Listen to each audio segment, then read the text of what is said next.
This is DD India and you're watching Express News, a program where we bring you top 100 news of the day. I'm Tanvi Taneja. Let's begin. Prime Minister Narendra Modi visited the Adampur Air Base in Punjab on Tuesday to meet the brave air warriors and soldiers. The Prime Minister interacted with them and also addressed them, commending their courage and professionalism in protecting the nation. While addressing the soldiers, Prime Minister Modi gave a strong message that India is capable of attacking the terrorist hideouts with precision. Prime Minister Modi underscored that under Operation Sindoor, not only the terrorist camps were destroyed, but their nefarious designs and audacity were also defeated. Prime Minister Narendra Modi also chaired a meeting on Tuesday to review progress of tuberculosis elimination campaign.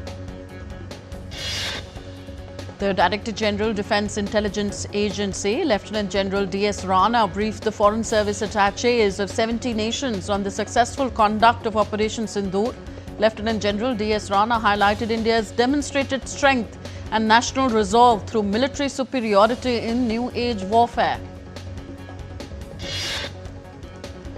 India's Chief of Defence Staff General Anil Chauhan called on Vice President Jagdeep Dhankar on Tuesday.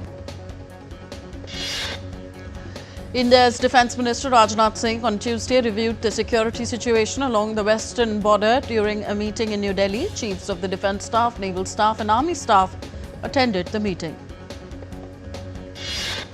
India's External Affairs Ministry held a weekly media briefing in New Delhi. MEA spokesperson Ranveer Jaiswal noted that any issue pertaining to the Union Territory of Jammu and Kashmir has to be addressed by India and Pakistan bilaterally, adding that India's policy on that matter has not changed. Speaking on the Indus Water Treaty, Ranveer Jaiswal said that India will keep the treaty in abeyance until Pakistan credibly and irrevocably withdraws its support for cross-border terrorism. Ranveer Jaiswal added that from the time Operation Sindoor commenced on 7th of May till the understanding on cessation of firing and military action on 10th of May, there were conversations between Indian and US leaders on the evolving military situation, noting that the issue of trade did not come up in any of these discussions. Indian Army on Tuesday eliminated 3 elite terrorists during the search and destroy Operation Keller in the Shopian district of Jammu and Kashmir. Security agencies have put up posters of the 3 Pakistani terrorists believed to be behind April 22nd Pahalgam terror attack in Jammu and Kashmir's Shopian district, carrying the message Terror-Free Kashmir. The posters announced a reward of 20 lakh rupees for anyone who provides credible information on the terrorists involved. The borders along northern and western fronts of India remained relatively calm after days of air sirens and blackouts. Normalcy was observed in the border areas, with markets teeming with people. Across Kashmir Valley, markets opened and traffic returned to its normal level, with no shelling being reported. Schools also reopened in Srinagar on Tuesday as smiling faces with school bags returned to study. People in Punjab's border areas felt relieved as tensions eased, markets reopened and locals hoped for peace to continue.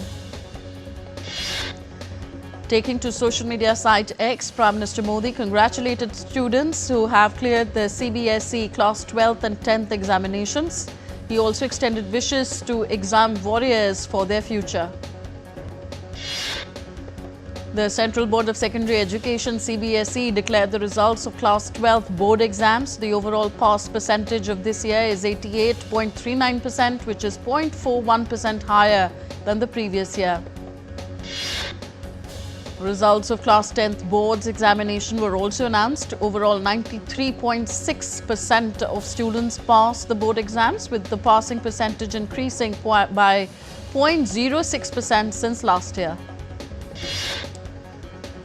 At least 17 people have died in Amritsar after consuming spurious liquor. 9 persons, including the kingpin of the racket and several local distributors, have been arrested in connection with the illicit liquor trade. On to business news. Indian benchmark indices ended on a negative note with Nifty below 24,600 on Tuesday. At close, the Sensex was down 1,282 points to stand at 81,148 and the Nifty was down 346 points to stand at 24,578. Indian rupee ended flat at 85.34 rupees per dollar on Tuesday. Gold futures maturing on June 5th were priced at 94,021 rupees per 10 grams on the multi-commodity exchange. Silver futures for July 4th maturity stood at 97,264 rupees per kilo on the MCX. India's defence exports have witnessed a 34-fold increase, surging from 686 crore rupees in 2013-14 to 23,622 crore rupees in 2024-25. India's inflation rate dropped to 3.16% in April 2025, the lowest since July 2019. Headline inflation decreased by 18 basis points from March 2025, whereas food inflation fell to 1.78%.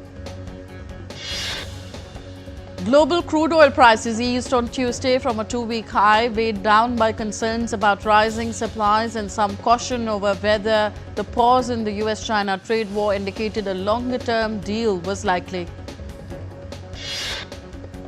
European stock markets and the dollar steadied on Tuesday after kicking off the week with strong gains as investors basked in the glow of the China-US tariff suspension.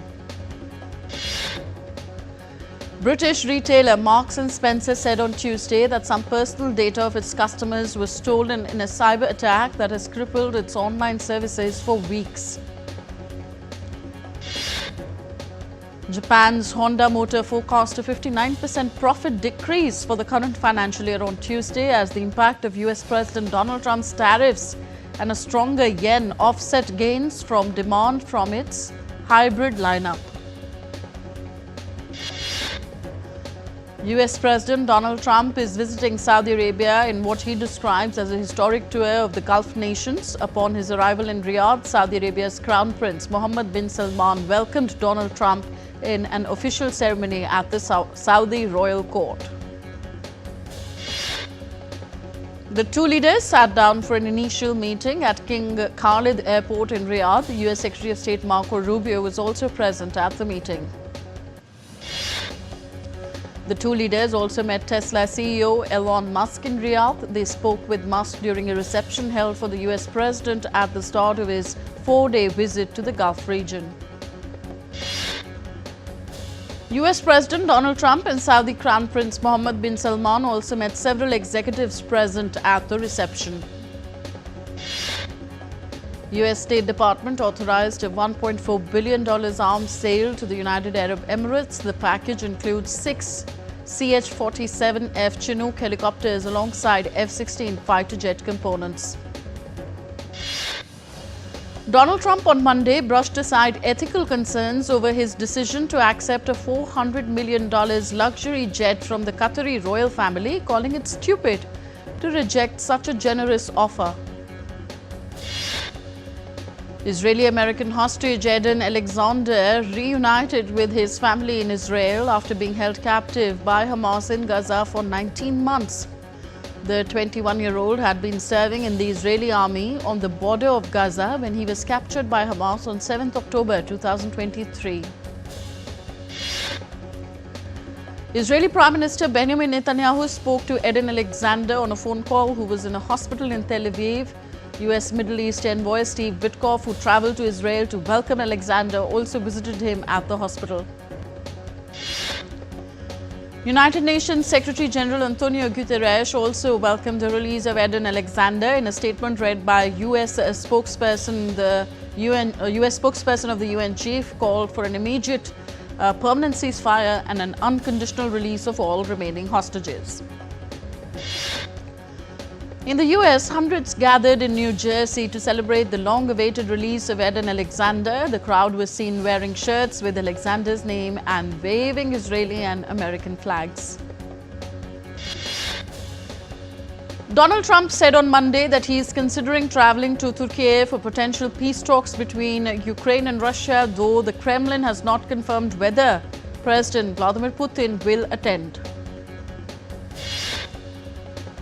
In a video address, Ukrainian President Volodymyr Zelensky said he wants the US counterpart Donald Trump to join peace talks with Russia and Turkey. He added that he is ready for direct and substantive negotiations with Vladimir Putin.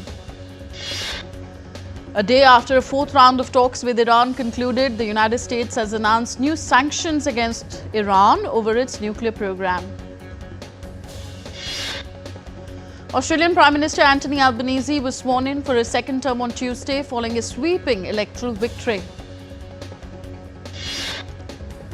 Australia's Conservative Liberal Party elected Susan Ley as its first woman leader on Tuesday. Ley said that her appointment sent a signal to Australian women. Armed clashes erupt across the Libyan capital Tripoli after reports surfaced of killing Abdul Ghani Kikli, a prominent militia leader who was killed. The Defence Ministry regained full control of the region. The United Nations has issued an urgent call for de-escalation in Libya. The UN support mission in Libya expressed deep concern over the deteriorating security situation. Top diplomats from Kenya and the Dominican Republic met in Santo Domingo on Monday and called on the international community to fulfill and expand its promised funding for the UN-backed security mission in neighboring Haiti. A group of 49 white South Africans arrived in the United States on Monday after being granted refugee status. India's Minister of State for External Affairs, Pabitra Margarita, witnessed the signing of an MOU on the recognition of the Indian pharmacopoeia. The MOU would help in advancing India-Fiji cooperation in healthcare, standards and development. So we're heading for a short break here in Express News. We'll be back in just a bit. Stay tuned to DD India.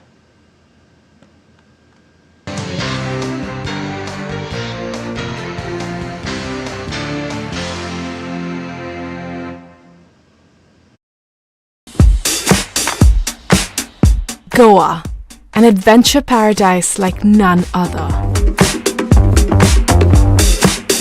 From lush forests to rugged hills, from pristine ocean beach stretches to stunning lakes, there is something to explore in every corner of the state. And some adventures are wilder than others.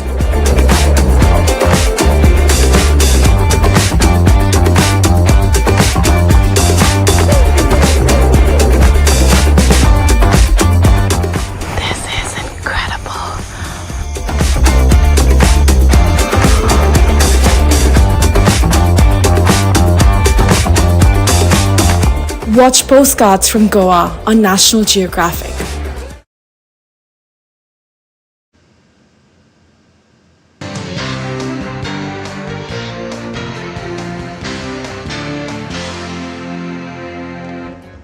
Welcome back. You're watching Express News on DD India. Let's resume.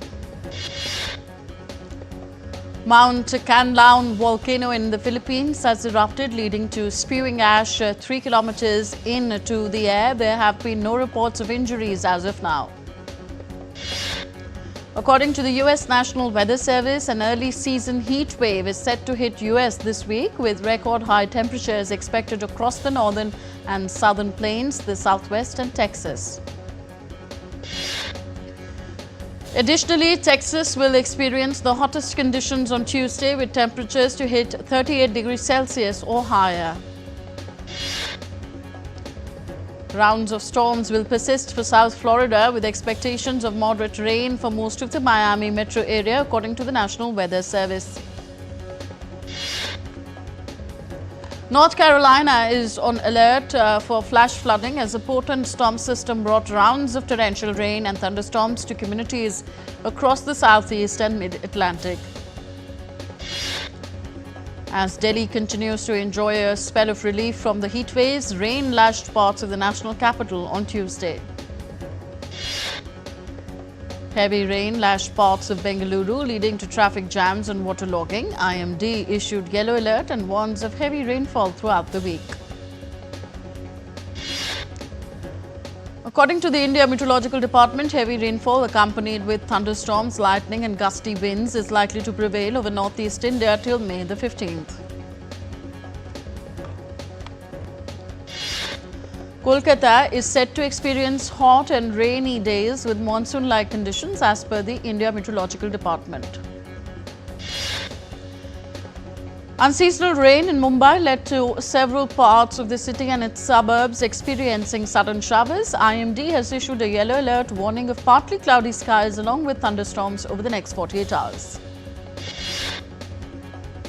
Thousands of glowing lanterns lit up the night sky above the Borobudur temple as Indonesian Buddhists gathered to celebrate the Vesak day, one of the most sacred days in the Buddhist calendar. The iconic ceremony held at the world's largest Buddhist temple in central Java drew tens of thousands of devotees and visitors from around Indonesia and abroad. Across Sri Lanka, streets came alive in a blaze of colour and light as millions of Sri Lankans marked the Vesak day. Temples overflowed with devotees offering flowers, lighting oil lamps and engaging in prayer and meditation in Sri Lanka. An endangered spider monkey is recovering at the Oakland Zoo after being rescued from an illegal pet situation in California. The primate native to Central and South America was rescued and transferred to a zoo's veterinary care facility. The monkey is now receiving proper nutrition, medical care and behavioral enrichment. A groundbreaking development in climate-friendly cooling is underway in the UK, where scientists are working on a new solid refrigerant that could transform the air conditioning and heating industry. Developed by Cambridge-based startup Barokal, the solid-state refrigeration material absorbs and releases heat without using harmful greenhouse gases, reducing leak and pollution risks. A group of young Japanese businessmen known as cheerleaders practice cheerleading on weekends, performing acrobatic stunts and volunteering at shopping malls. By day, the young Japanese work as salarymen, but on weekends they use their passion for cheerleading to spread joy and relieve stress. A large-scale art project, The Herds, features life-sized puppet animals on a 20,000-kilometer journey from Central Africa to the Arctic Circle, highlighting the climate crisis.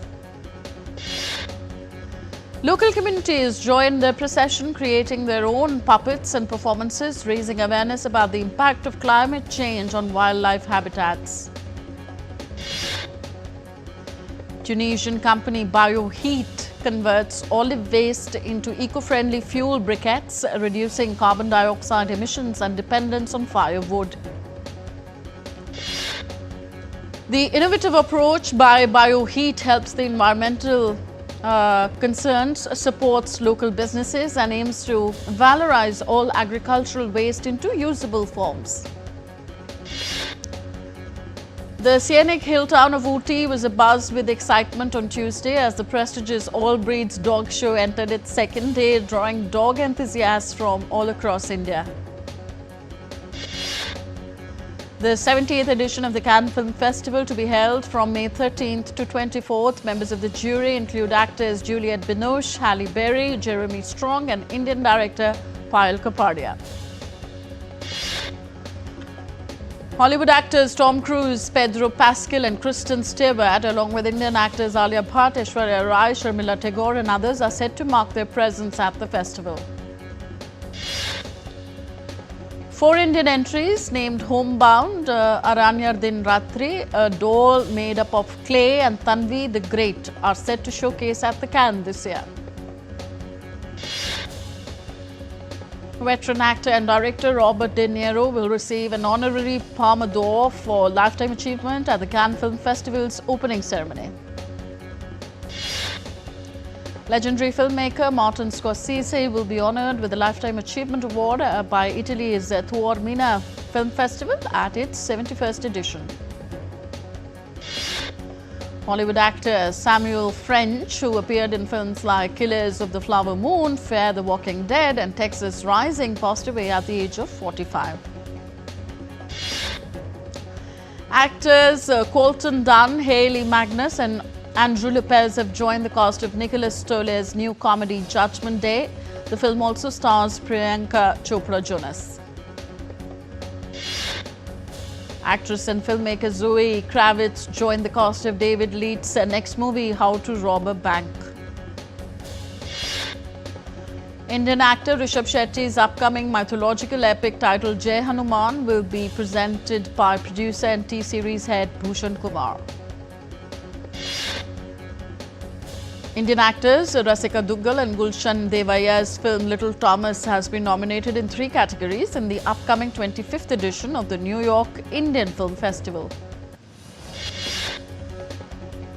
And on to sports news now. The Indian Cricket Board has announced that Indian Premier League, which was suspended for a week due to the conflict with Pakistan, will resume on the 17th of May. The Kolkata Knight Riders will lock horns with Royal Challengers Bengaluru on Saturday, while the final of the IPL 2025 tournament will take place on the 3rd of June. Captain Pat Cummins, Josh Hazlewood and Cameron Green were named in Australia's squad for the World Test Championship final against South Africa next month. Bangladesh have hired former Australian pacer Sean Tate as their pace bowling coach. Captain of Sri Lanka's women's cricket team, Chamaria Tapattu, has been fined 10% of her match fee for breaching the ICC Code of Conduct during match against South Africa. India announced a 24-member women's hockey squad for European leg of the FIH Pro League. India begin their campaign against Australia on 14th of June. Commonwealth Games medalists Lakshya Sen and pair of Gayatri Gopichand, Teresa Jolie will lead a young Indian squad at the Thailand Open badminton tournament.